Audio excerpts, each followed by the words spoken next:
que ce soit pour le corps enseignant, les élèves, etc. Et quel problème ça va pouvoir poser Ah cette bah, mesure? ça va forcément poser des problèmes, c'est pas une situation normale, hein, de toute façon. Moi, je n'ai jamais vu des établissements scolaires fermés sur la France entière. Donc ça va forcément poser des problèmes et de nature personnelle pour les parents qui vont devoir garder leurs enfants et de nature pédagogique, évidemment, pour le suivi de la scolarité des élèves. Et puis les enseignants vont avoir la double casquette de parents et d'enseignants. Donc il va falloir jongler aussi face à tout ça.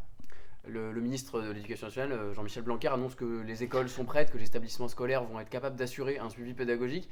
Vous pensez la même chose que lui? Ah ben non, mais ça c'est la spécialité de notre ministre, hein, de dire des choses qui ne correspondent pas à la réalité. Évidemment, on n'est pas du tout prêt, on n'est pas du tout préparé, on n'est pas du tout équipé à l'enseignement à distance. Et puis plus les élèves sont jeunes, plus il va être difficile d'avoir recours à ce fonctionnement. Autant on peut imaginer qu'un étudiant ou qu'un lycéen, il peut de lui-même se mettre au travail et éventuellement traiter des points ou réviser des choses, autant un élève de 4e ou de CE2 se mettre au travail tout seul, c'est absolument utopique.